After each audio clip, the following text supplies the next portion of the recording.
Pessoal, nós vamos apresentar para vocês um relatório que é o relatório da maioria parlamentar. Um relatório que representa 2/3 do pensamento majoritário desta comissão e que procura, de forma muito objetiva, de forma muito consistente, demonstrar de forma detalhada o resultado da apuração desta CPMI. Esta Comissão Parlamentar de Inquérito foi constituída com 2 objetivos principais: investigar os descontos associativos ilegais que aconteceram no âmbito do INSS e também as questões relativas à utilização indevida do crédito consignado, das autorizações por crédito consignado, das consequências desta concessão desordenada, que levou inclusive a um processo intenso de endividamento da sociedade brasileira, principalmente a partir de 2022, setembro de 2022, quando foi ampliado o acesso do crédito consignado também para os beneficiários naquela época do auxílio emergencial e também do BPC. Eu quero aqui cumprimentar toda a nossa assessoria técnica e especialmente todos os deputados, deputadas, senadores e senadoras que acompanharam esse trabalho. O nosso relatório não é uma peça política, não é uma peça de natureza eleitoral. Ele é um documento que retrata, de fato, o que foi a investigação. E as conclusões que nós chegamos são conclusões baseadas em documentos, em provas. Nenhuma das pessoas que nós estamos propondo o indiciamento não são pessoas em que nós individualizamos as suas condutas e conseguimos demonstrar de forma categórica os crimes que elas cometeram. Aqui não há indiciamento em série, aqui não há tentativa de responsabilização de ninguém com o objetivo de fazer disputa política pré-eleitoral. No que consiste, então, o nosso relatório? Nós demonstramos, a partir de 2017, quando ocorrem as primeiras mudanças de portarias internas do INSS, até então já existiam descontos associativos, mas nunca tinha ocorrido problema. Desde a época do governo Fernando Henrique já existem descontos associativos para aposentados e aposentadas no âmbito do INSS, mas até 2017 não há nenhum registro de escândalo, não há nenhum registro de desconto indevido, sem autorização por parte de aposentados e aposentadas no nosso país. Algumas entidades, em especial a Conafer, já vinham tentando obter autorização para fazer descontos associativos e nunca tinham conseguido. Essas tentativas sempre eram negadas, porque havia uma interpretação por parte do INSS que esses descontos só poderiam ser feitos por entidades que atuavam exclusivamente na representação de aposentados e aposentadas.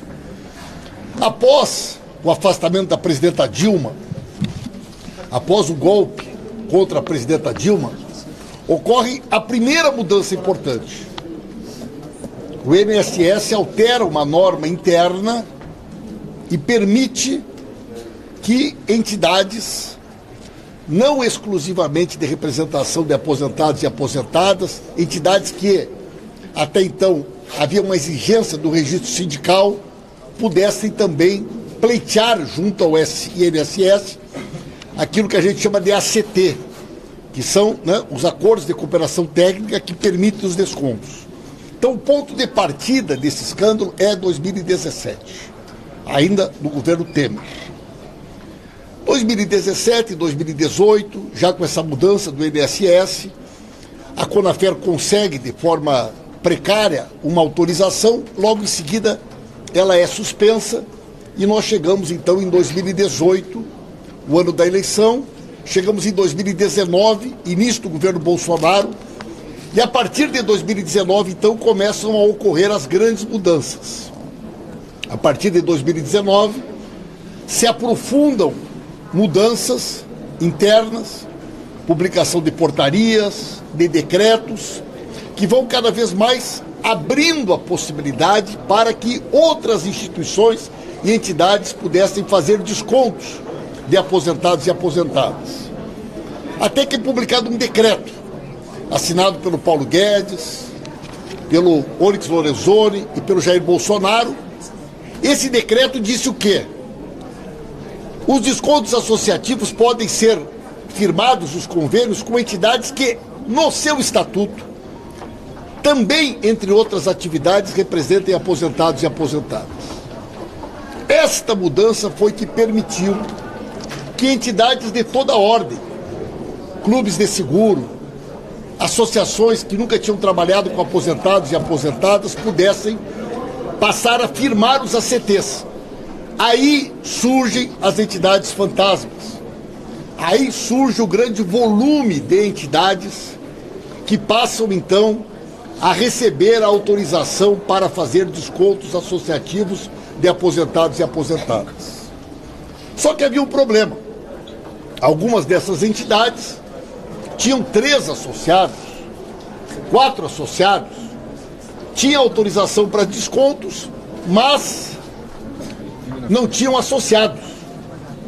E neste momento, houve um grande vazamento de informações e o banco de dados dos aposentados e aposentadas do país passou, então, a ser utilizado de forma criminosa por estas entidades que passaram a lançar de forma indiscriminada, sem autorização, descontos para milhões de aposentados e aposentadas que passaram a ser descontados sem que jamais tivessem autorizado e, na sua grande maioria, por parte de entidades que ninguém sabia sequer aonde funcionavam, muitas delas não tinham sequer nenhum tipo de funcionamento. Neste período, há uma outra mudança importante, assinada na época pelo Onyx Lorenzoni, que foi também estender a possibilidade dos descontos para pensionistas. Nesse momento havia aposentados e aposentadas, eles estenderam também para pensionistas. E a partir daí, então, nós vamos acompanhar uma escalada. Essa escalada, ela é acompanhada também por personagens que vão se sucedendo em funções importantes dentro do INSS, entre eles o ex-ministro Onyx Lorenzoni e principalmente José Carlos Oliveira, que era o superintendente do INSS em São Paulo, que vem para cá para a diretoria de benefícios, que depois vira presidente do INSS e no final do governo chega a ministro da Previdência, sucedendo o Onyx Lorenzoni. Portanto, nós vamos demonstrar ao longo do nosso relatório de que maneira este esquema funcionou. Vamos demonstrar também que 9 grupos se organizaram de forma estrutural num esquema de corrupção institucional e endêmica dentro da estrutura do Estado. Nós vamos descrever cada um destes 9 núcleos. O núcleo do Careca do INSS, o núcleo da Conafer, o núcleo da CBPA. Nós vamos demonstrar, através de documentos e provas, cada um desses núcleos, quem eram as pessoas responsáveis, que entidades eles representavam, quem eram as pessoas envolvidas na operação fraudulenta, com quais servidores do INSS eles compartilharam a parceria criminosa, e vamos demonstrar também uma rede de entidades supostamente prestadora de serviço que eram utilizadas por estas instituições para fazer a lavagem de dinheiro. E nós vamos observar de forma muito clara que este era um esquema que não teria como funcionar sem que existisse, em funções de comando dentro do INSS e do Ministério da Previdência, pessoas envolvidas nestas organizações criminosas. Vamos também demonstrar que já a partir de 2019, começaram a surgir denúncias junto ao PROCON de São Paulo. No dia 11 de abril de 2019 foi instalado o Grupo de Trabalho do Ministério Público Federal. Muitas denúncias surgiram e houve de forma deliberada por parte do governo Bolsonaro um conjunto de ações para que estas denúncias nunca fossem investigadas. Não teve nenhuma operação, nenhuma ação por parte da CGU, da Polícia Federal. Chegaram ao ponto de acabar com determinadas estruturas que haviam dentro do INSS para impedir a fiscalização e impedir que estas denúncias tivessem consequência e que pudessem, de alguma forma, fechar a torneira desta farra que, neste momento, já envolvia milhões de aposentados e aposentadas do país. É importante também a gente observar que 2022 é um ano em que mudanças muito significativas foram realizadas. Uma medida provisória publicada pelo Bolsonaro às vésperas da eleição estendeu a possibilidade de que o desconto associativo fosse ampliado e, mais do que isso, que surgiu aí a possibilidade do consignado do auxílio emergencial e do BPC em setembro do ano da eleição, às vésperas da eleição, com valores, inclusive, muito acima do que eram praticados no mercado. E aí, neste momento, somente seis instituições financeiras tiveram o privilégio, a oportunidade de operar esse novo sistema de consignado.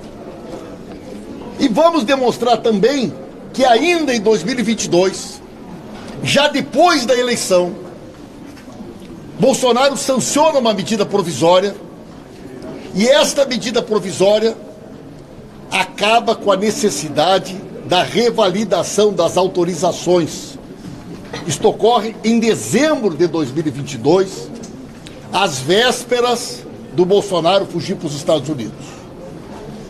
Vocês vão observar que foram concedidos ACTs entre o Natal e o Ano Novo de 2022.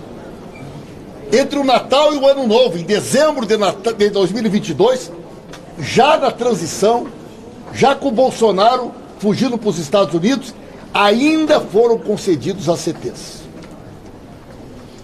Quando inicia 2023, a estrutura do Estado brasileiro estava sem capacidade de fiscalização, os instrumentos que haviam para exigir revalidação e fiscalização haviam sido todos eles destruídos pelo governo, ainda alguns deles em dezembro de 2022, e parte dos servidores corruptos envolvidos no esquema criminoso permanecem dentro da máquina do Estado porque eram funcionários de carreira do INSS, que estavam em função de comando, função de responsabilidade, colocados lá de forma absolutamente com o objetivo de roubar.